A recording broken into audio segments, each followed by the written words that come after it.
And in Singapore, I learnt so much about how ambition for greening cities can become a reality relatively easily. I think the projects that they've done there are so exemplary, so incredible, so inspirational. I think it's very difficult not to fall in love with Singapore as a city. You can say whatever you like about its governance or all sorts of things like that, but really as an urban experiment, it is the best place on the planet.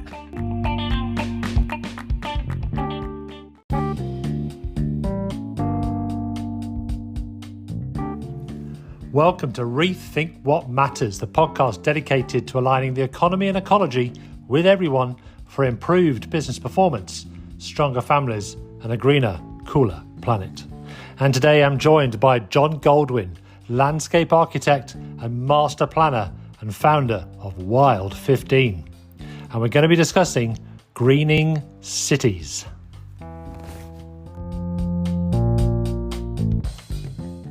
Welcome, John.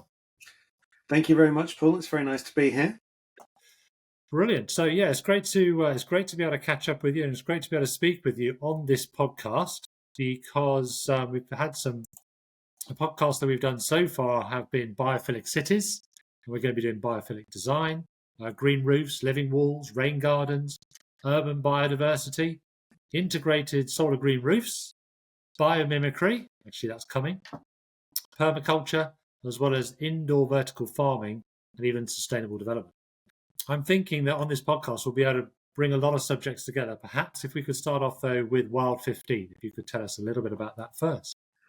Sure. Having worked in commercial practice for the majority of my career, I spent about the last 20 years before I set my company up working for a large international American architecture and design firm. And I really decided to go alone to try and focus on what I really care about and to try and really hone in on what's important to me as a landscape architect and planner and as a professional, that being a far greater drive towards working very closely with nature on my projects and trying to bring ecological thinking and landscape thinking into every single project that I do, be it large or small.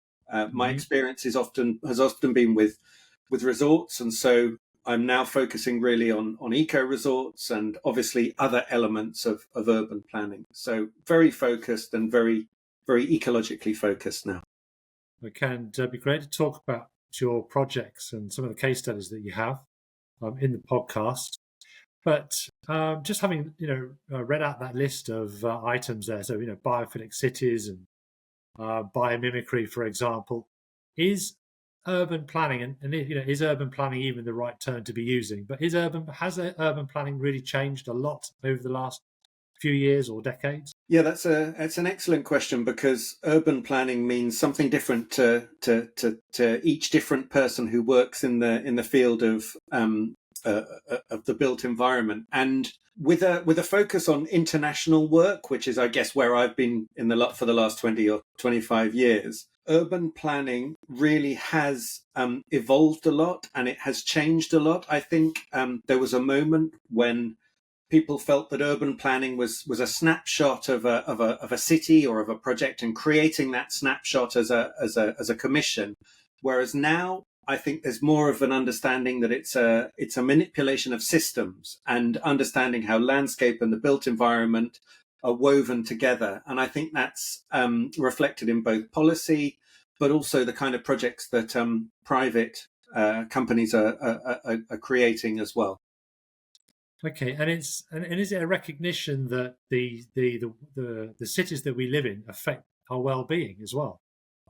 Yeah, there's been this huge, I suppose, to mention the C word, if we're going to talk about COVID, then I think that it really did give us a chance to reflect on what was important to us as we sat at home, particularly in this country, in the United Kingdom, in my city, in London. There was a sense of reflection, and I think that people realized how much they were affected by their environment, not citywide, but really locally. And so urban planning really started to understand the notion that your neighborhood, where you live, who you interact with, not only affects the way that the city around you works, but affects yourself, your own mental health, your own mental well-being. And obviously, happy cities and all of these kinds of things are buzzwords that emerge from this kind of thinking. So yes, very tied in. Right. And it seems also that cities are having to play a much larger role in sustainability, in urban cooling and in stormwater management. I mean, I'm new to the subject, but that seems to come up quite a bit. Yes, I would argue that all of these strands that you talk about are tied in together. So the health of the city and the mental health of the city and the biodiversity of the city and the cooling, green spaces stop the urban heat island effect, which is what heats are in a cities.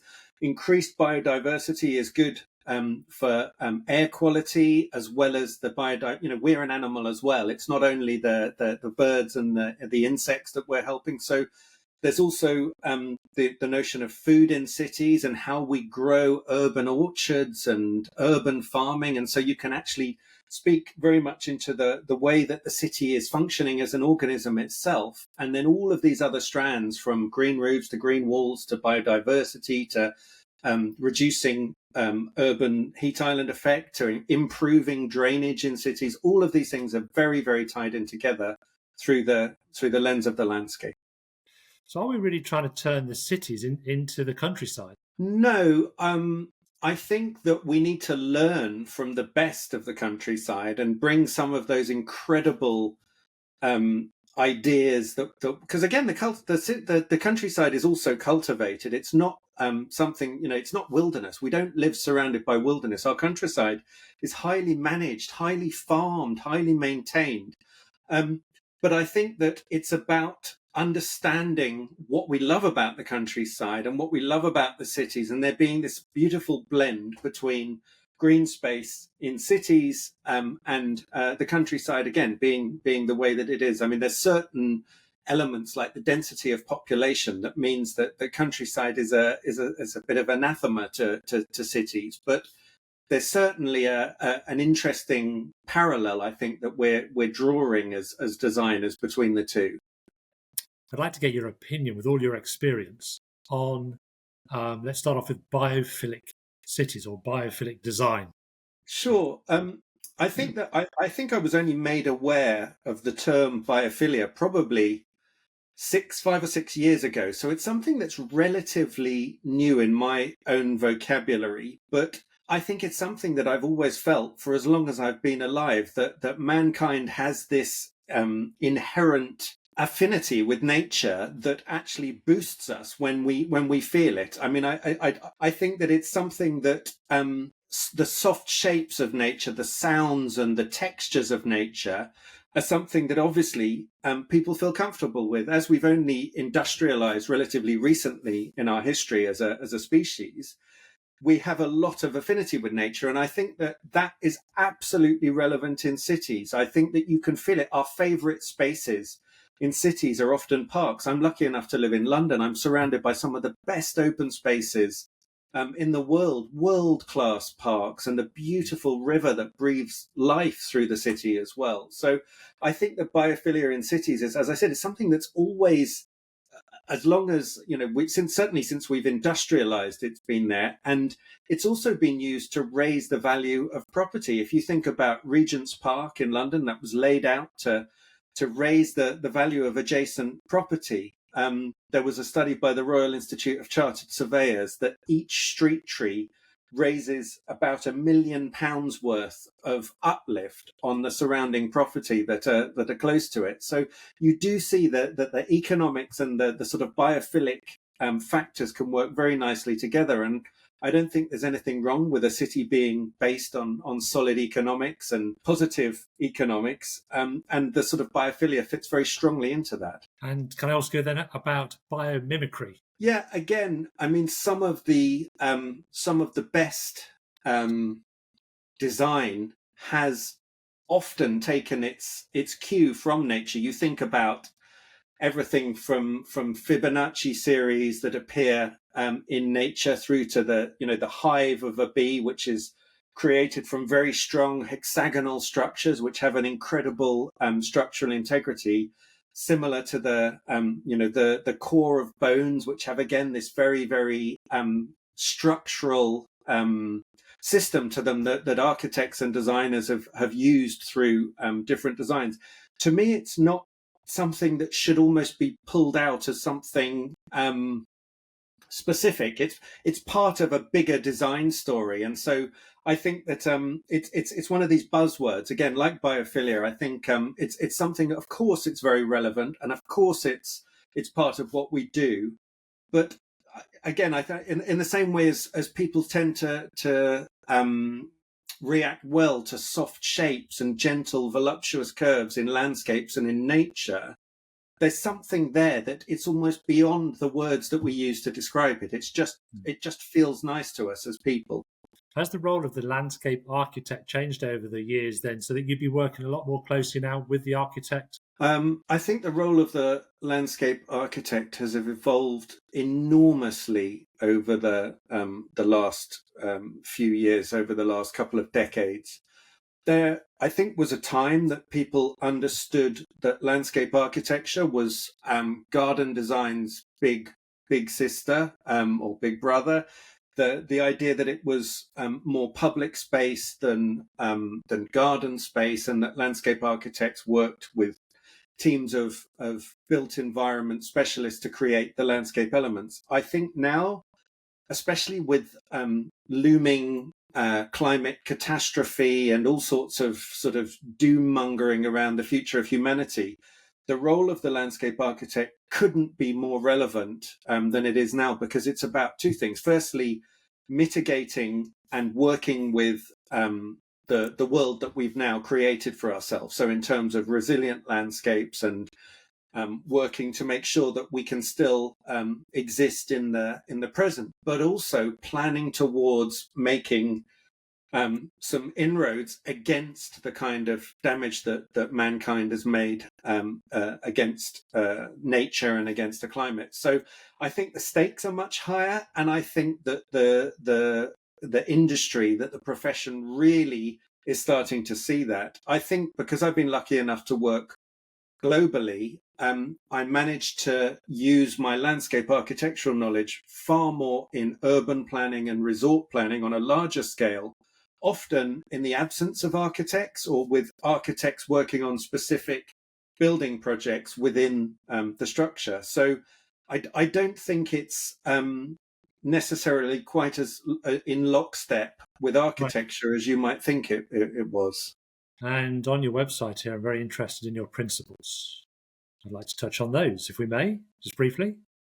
So don't worship at the altar of scale. Again, thinking about your question about biophilia, I think biophilia is also connected to scale. People feel much more comfortable in spaces that relate to their own self and their own personal space. For example, canopies of trees bring down a space so that when you're sitting under a tree canopy, you feel naturally cooled and shaded by the trees and the transpiration that the plant gives you. But also you feel a comfort that you're almost being embraced, enveloped by the tree itself. And so I think that the architectural notion of, standing next to a 150-story building and thinking that's a good thing for yourself is something that I don't agree with. I think that tall, iconic buildings have a place, but certainly not in livable, comfortable cities that we want to relate to. So I think this notion of scale is very important to what I do, and creating places where people feel comfortable and relaxed and creative, or whatever they need to be. People sometimes just need a place to sit outside and just be. They don't need to necessarily do anything. And again, with small units that people live in, if you can have exterior space where people can extend their being outside, I think that really speaks to this question of scale. And something which really hasn't been discussed in any of the other podcasts, but comes up here under urban planning, is having to think about the history of an area. Yeah, I mean, if you think about this notion of what place is, it really is just a number of layers of history over time that create associations and memories and ideas that we share. So if you think about something very specific like the Thames and the way it flows through London, the layers of history from prehistory through Roman, through industrial years, through more recent times, the river and how it relates to the city around it has kind of changed from a vital artery that fed life into the city through to now something that really is a leisure and, you know, an activity. It's a tourism generator, but it's the same river, right? It's the same geography, it's the same geology, but just with different influence of mankind on the top of that. And I think when I'm looking at a project, it's these layers of history, some of them very recent and some of them very ancient, that when synthesized can help to really describe what a place needs to be. And you referred to green roofs as the fifth facade. So often I've worked on rocky sites, fragile, delicate sites around the Mediterranean, which tend to be very steep. Mm-hmm. And you kind of imagine if you're sitting in one of these structures looking out over your Mediterranean view, often you're looking down at the roof of the building in front of you. And so this idea of creating beautiful vegetated roofs or extensive roof gardens or rain gardens or whatever on roofs, it really does start to make you think about, you know, how we can maximize the ecological footprint or minimize the destruction through development of a project, through using roofs to generate exciting landscapes. And would your role involve thinking about the animals that get attracted, by the trees and the flora and the fauna and the green roofs that you're planting and the green landscape that you're creating? Would you be thinking about it's going to attract certain types of birds, for example? Absolutely. It's absolutely essential. I think, again, so many people think that landscape architects look at green fluff around interesting buildings. And I'll give you an example. I worked on a study for a historic landscape many years ago, more than 20 years ago. And one of the most fascinating elements of this project was that it was the avenues on in Ham in London, close to the River Thames. And interestingly, there were some historic lime tree avenues, and the lime trees attract a lot of aphids, and the aphids attract a lot of bats. And so these historic avenues from the sort of classical landscape that it represented had these incredible commuting lines of bats, because bats like to fly along above lime trees with their mouths open, essentially eating all of these aphids. So if you plant a long line of lime trees, you create these incredible commuting lines for bats. And so something that's laid out obviously as a design statement like that can have huge ecological implications, good and bad. In that situation, good, for the ways that places work. So I'm curious now, do you return to places that you've designed and implemented, a few years later, and just to see how they're being used? And do you watch people move around the spaces that you've designed afterwards? Yeah, definitely. I think that's the biggest pleasure about working on any project, is going back there and seeing people enjoying it, and often seeing things that you got right or wrong, and understanding and learning. You're constantly learning. It's a profession in which you pick up so many ideas along the way from your own work and from other people's work. And yeah, seeing how things have worked out is always fascinating. Could you maybe tell us about one or two of the projects that you've been involved with? So on your website here, you've got the Yeah. Nafsiska Golf and Wellness Resort, for example. Sure, yeah. This is a project in Corfu, and on site is an existing golf course and clubhouse. And the client, who is a family, essentially a family dynasty of hoteliers, contacted us to try and for us to try and help them to unlock what the next chapter of their project looks like. So the golf course at the moment, it's the only one in Corfu, and it's fine. It's okay. It's well liked and well played.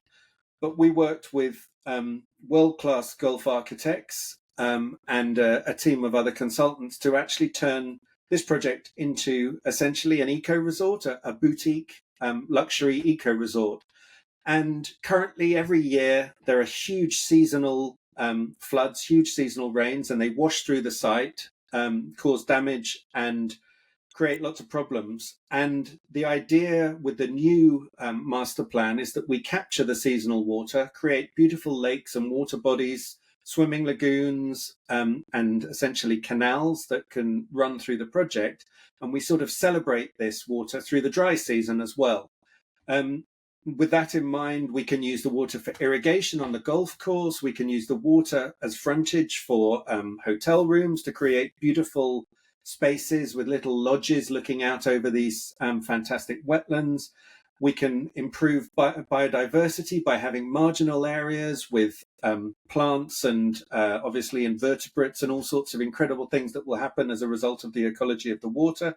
So really, by reinterpreting the story of the land, we're able to use it as a base to build a beautiful, luxurious boutique hotel and resort. And so it's breathing new life, a new chapter into this kind of illustrious place that obviously needs a bit of a reset. And did the client give you an open brief for that then? Or were they quite specific in what it is that they wanted and you had to work around that? We worked very, very closely in collaboration with the client. I don't consider myself to be a sort of egotistical designer that schools clients on what they have to do. But similarly, I can't work with egomaniac clients that tell me exactly what I have to do. I always enjoy the collaboration and the discourse that goes on around the project. So they had some certain ideas and we had some certain ideas. And I think that really the project is a meeting of minds. And the Green Block, Rethinking Central London High Streets.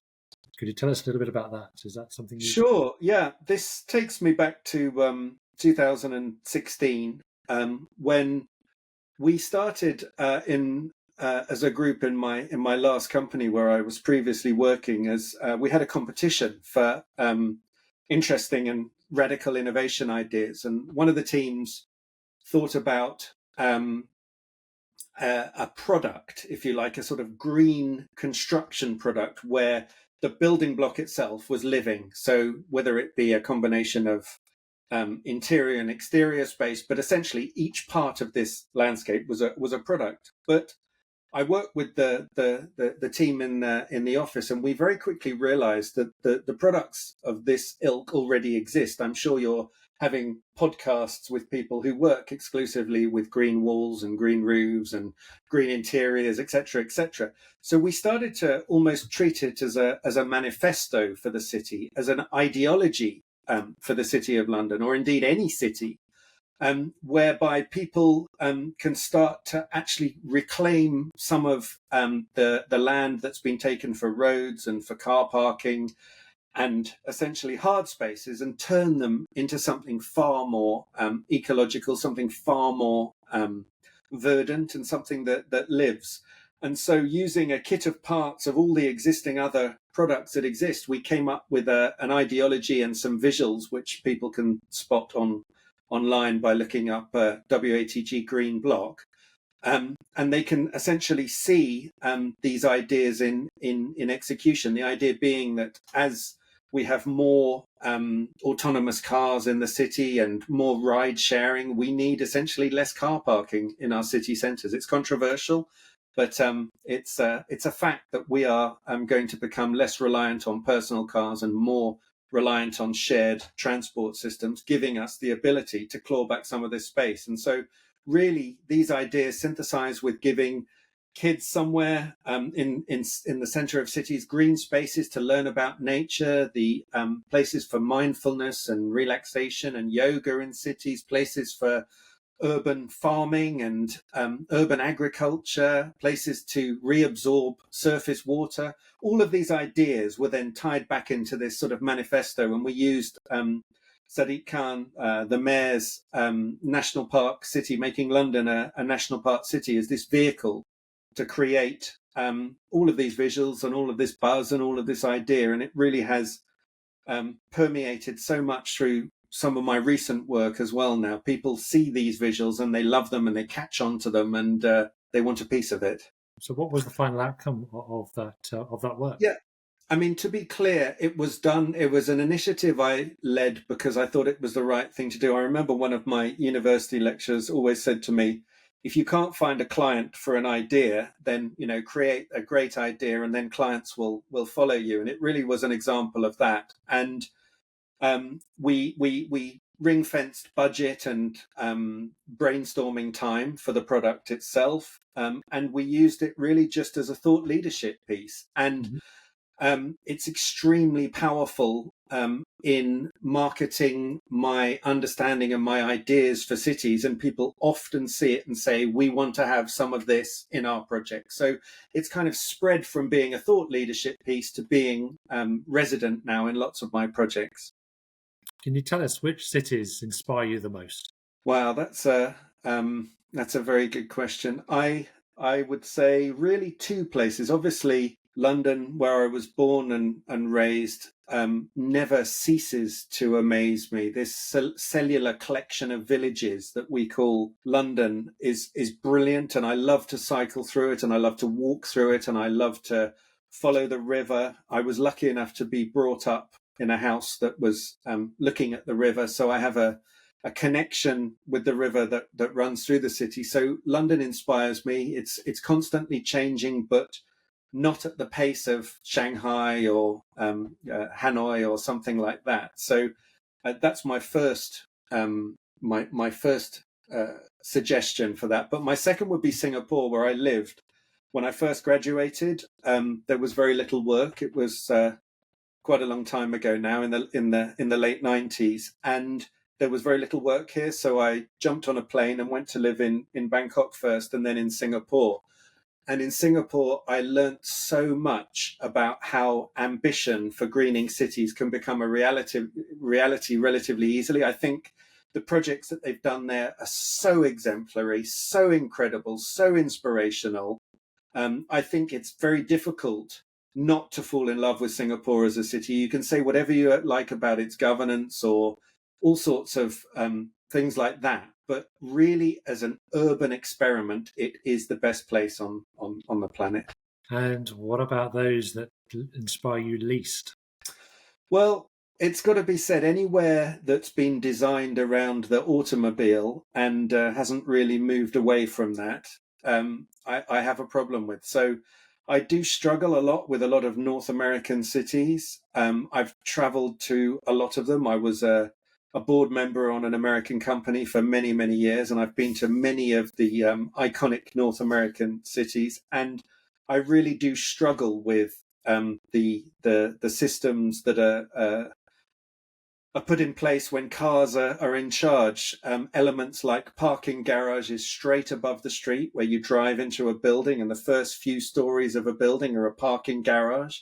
That takes away everything from the public realm. And I'm not going to name any cities specifically, but there are some terrible examples of this in North America. That said, there are also some fabulous examples. I was very lucky when I was in New York many times for work to walk the High Line, which is a really great example of something that physically and quite literally lifts the citizens off the ground plane into a higher level with beautiful green spaces and views out over the Hudson and the city itself. I'm often most in love with cities that have the medieval grain to them. So places that have a walkable street system that was laid out long before cars were on the agenda. Are there any cities that have grown organically and have really benefited from that? I mean, I suppose London is a bit like that, maybe, but I just don't know. Yeah, I think the notion of designing a city from scratch, there's plenty of really bad examples. You look at the most inspiring cities, and they're generally not places that have been designed from scratch. Canberra or Brasilia are not the best cities of Australia or Brazil. When you have an architect that lays out big formal lines just because, I'm generally a believer that that's not the best way to go about things. Again, you look at let's take the example of Barcelona, where you have the combination of the two. You have the Eixample, which is the grid system, which is obviously architect laid out, right next to the medieval old city, which weaves through along next to the Rambla and has these kind of incredible hidden streets that disappear around corners. And when you put the two together like that, that can be pretty inspirational and pretty interesting. But most of the best places have grown organically. I mean, think about places like Istanbul, which is this incredible amalgamation of many, many years of history on two continents, where Asia and Europe meet across this incredible strait of water, the Bosphorus. And I think, again, the organic nature of it gives it this incredible character, this incredible cohesion that you couldn't do with a computer mouse and some bold lines with a ruler.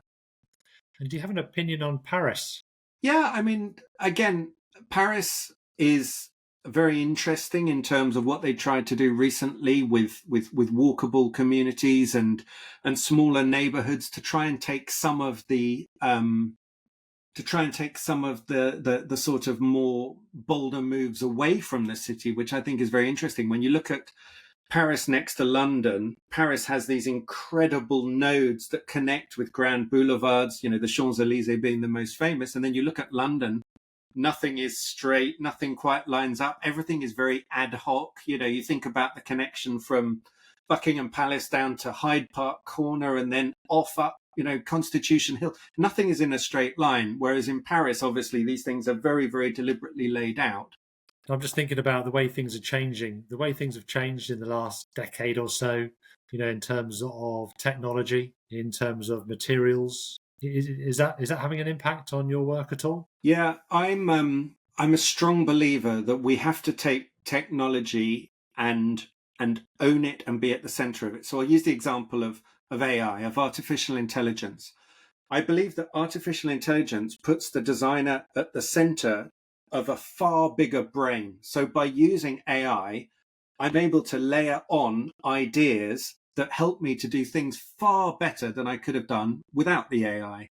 So, for example, if it's creating or generating a visual, I will still control the AI software, but it will do a lot of the grunt work for me. I'm getting the AI to do a lot of the very repetitive work to allow me to get on with the fun stuff and the interesting stuff and the innovative stuff. And I embrace AI and automated workflows at every possible juncture. And I'm very happy to talk about that one all day, because I think that the future of humanity and the future of design within humanity lies with our understanding of this slightly difficult relationship that we have with technology. And I think if used correctly, it's going to be our savior, not our destructor. Could you tell us a little bit about your own place, maybe a little bit where you live? I mean, do you live in a modern building? Do you live in a historic building? What sort of presses your buttons a little bit in terms of your own space? Yeah, that's an interesting thought. I live in a Victorian semi-detached house in South London that has been very, very modified. My wife is an interior designer and she used to work for a very famous London architect. So we have some interesting discussions about interior space, and we have a very modern fit out within our Victorian house. Where I'm speaking to you from now is a small cedar-clad garden room that I built some years ago, which is my office. It's also full of plants, absolutely packed full of plants. And it has underfloor heating and large bifold doors that open out onto my garden. It's my own little piece of modern paradise. It has a sedum roof and is beautifully insulated, so the heating is actually never on. The glass faces north, so I don't get any solar gain. So I live in a sort of old meets new combination in South London, in Peckham. And if we can leave the listener with a thought about what they could do with their own space in terms of perhaps ideas for improving that space for their own well-being, or in terms of being more sustainable, do you have any sort of takeaways we could leave people with? Yeah, have you got like an hour for that? No, I think I think interior plants are a huge benefit to physical and mental health, and the ones behind me don't need any particular daylight. So choose the right plant for your interior space would be one thing. And if you have even the smallest window box or garden, plant some flowers as a place that pollinators, butterflies and bees can touch down and drink some nectar. Flowers are also beautiful to look at, and they can smell great as well. And if everyone planted just a few flowers in their back garden, then we wouldn't be facing this same collapse of habitat that we are. So we really do have the ability as a populace, regardless of what our governments and big business are doing, at the personal level, we can plant flowering plants and improve the situation for pollinators and invertebrates. John, thanks very much for your time on this podcast and helping us to better understand what urban planning is today. Pleasure. And how it can help to bring together so many different important ideas that relate to our well-being and sustainability and looking after the planet. So thanks very much, John. Really appreciate it. Absolute pleasure. Thank you very much, Paul.